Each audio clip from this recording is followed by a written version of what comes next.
So hello everybody.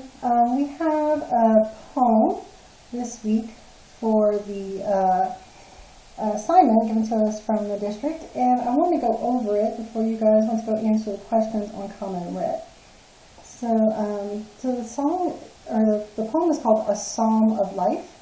For those of you who might be familiar with Psalms, there's actually an entire book of the Bible for Psalms.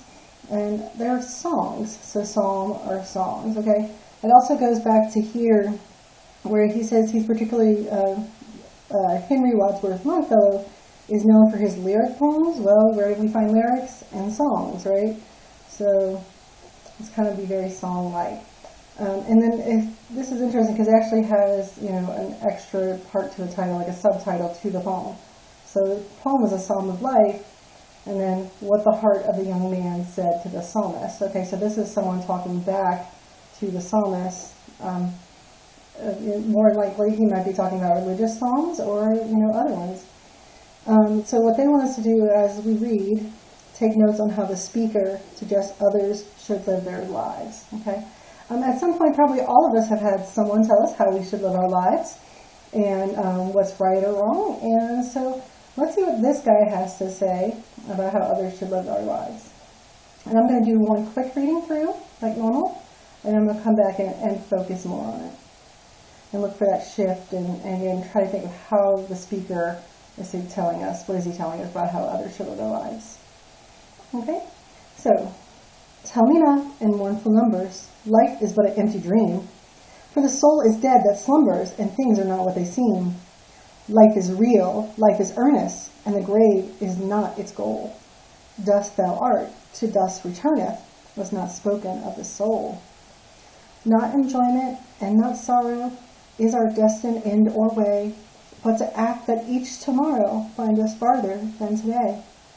Art is long and time is fleeting, and our hearts though stout and brave, still like muffled drums are beating funeral marches to the grave. In the world's broad field of battle, in the, how do you say that? Bivouac of life, which means a temporary camp without camp cover, okay? Be not like dumb driven cattle, be a hero in the strife. Trust no future, however pleasant. Let the dead past bury its dead. Act in the living present, heart within, and God overhead. Lives of great men all remind us we can make our lives sublime, and departing leave behind us footprints on the sands of time. Footprints that perhaps another, sailing o'er life's solemn main, a forlorn and shipwrecked brother, seeing, shall take heart again. Let us then be up and doing, with a heart for any fate, still achieving, still pursuing, learn to labor and to wait. So he does have a set rhyme scheme. And which of course is very typical lyrical poetry because songs typically rhyme, and so of course this is also going to rhyme as a lyrical poem, right? If he's known as a lyricist. All right. So let me look here. I'm going to look at it a little bit closer. So this right here, tell me not in mournful numbers, life is but an empty dream, for the soul is dead that slumbers, and things are not what they seem. All right. This actually goes along with that other poem that we read. The Poe's poem, The Dream is Life but a Dream Within a Dream, it kind of reminds me of that, but this is what Poe would think. So it's almost like, here's his counter argument, because if he's going to try to persuade us on how people should live their lives, he's saying what other people think.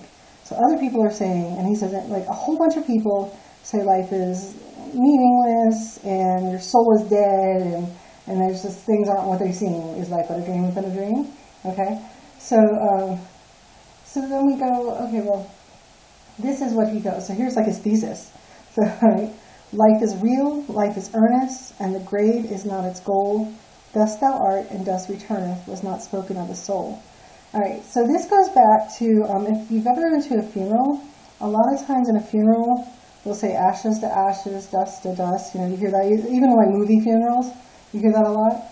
Okay? And so he's saying, look, life is real, okay? And that dying is not our goal in life. It's not dying. Our goal is not dying. It's not the end. right? Okay, our goal is not the end.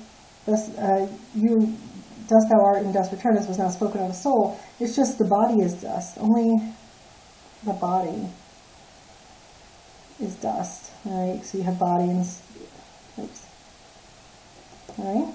Only the body is dust. Okay? Not enjoyment and not sorrow is our destined end or way, but to act that each tomorrow find us farther than today.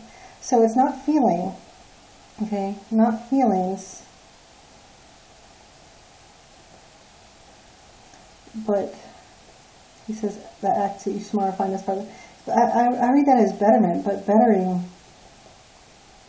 ourselves is the goal. Because there are those that will say, like, oh, well, the meaning of life is to enjoy it, and the meaning of life is, or the meaning of life is to, to suffer. All right, and he's like, no, that's not what it is either. So he's like going against other people's philosophies. All right, and so he'll do that for, he'll go back and forth and say, this is what others say, this is not why it's not true. Art is long and time is fleeting. So art survives and time is fleeting. And our hearts, though stout and brave, still like muffled drums are beating, funeral marches to the grave. So we're all going to die. Yeah, not very pleasant, right? But, artists leave something behind. They give themselves like a sense of immortality. So we see this with writers, we see with artists, that people know who Leonardo da Vinci is 500 years, more than 500 years after he died. And so, yeah, when he was alive, yeah, eventually he died, but guess what? His art is long, it's still here. Time is fleeting, it goes, right? Though stout and brave. Okay, it doesn't matter how, brave you are, how strong you are. You will, we're going to follow the funeral march to the grave, but it's okay. So, in the world's broad field of battle, in the bivouac, I don't know how to say that, unfortunately, temporary camp. So this is all battle-like. It's like this battle imagery. And especially at that time, during a lot of people, if you went to war, you were pretty much all like, oh, I'm going to die. He said, okay, but he's also saying life, right, is kind of like this field of battle. He said, be not like dumb-driven cattle, be a hero in the strife. So, be yourself, be unique, right? Be a hero,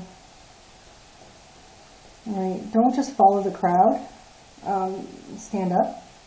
And of course, this dumb-driven cattle, lets us know very what he thinks about people who are, just follow everybody else. Okay. Trust no future, however pleasant. Let the dead past bury its dead. Act in the living present, heart within, and God overhead. So he's like, live in the moment.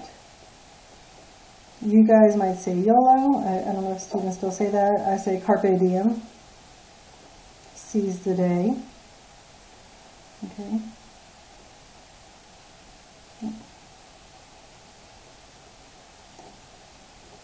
All right. And so he's like, okay, act. So don't sit there and it's going to be so great when I'm older, or it's going to be so great when I get to retire and all this stuff.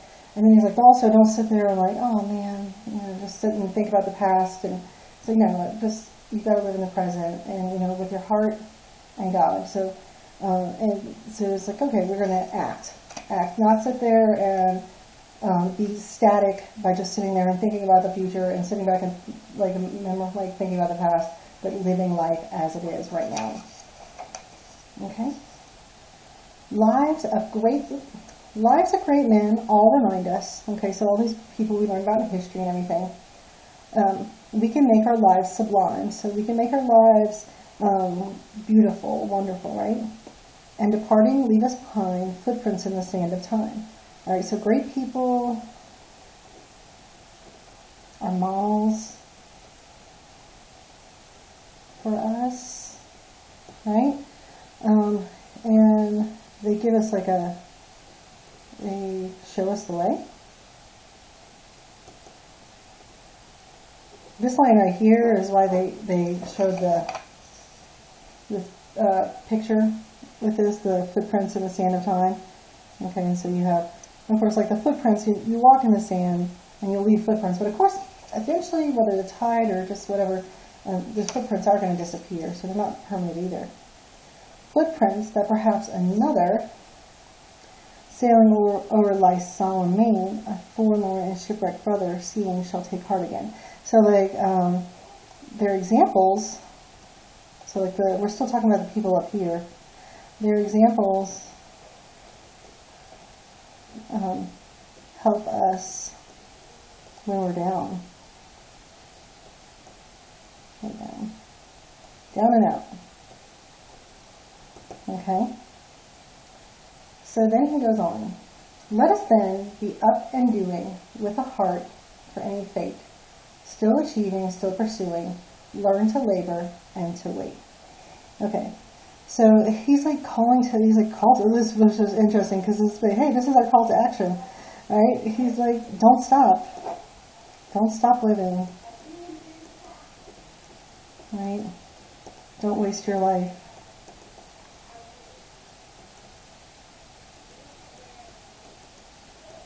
On little things. I'll say, especially like don't waste your life by just sitting there and dreaming about the past or dreaming about the future. You have to live in the day. He says, so this is his call to action. This is telling us what to do. So it's interesting because he has pretty much a persuasive paper here. He's got his counter argument, and he goes back and he gives like a small counter argument in a lot of the stanzas. But like this is his thesis, right? Like an intro paragraph right here. So it's set up very much in like a persuasive paragraph, but it's done at a poem. So wouldn't that be interesting if you wrote like a persuasive paper but did it completely like in poetry form, like lyrical poetry? But okay, so hopefully that helps you out, maybe helps you understand A Psalm of Life by Longfellow. And this should help you hopefully with that assignment for Common Lit.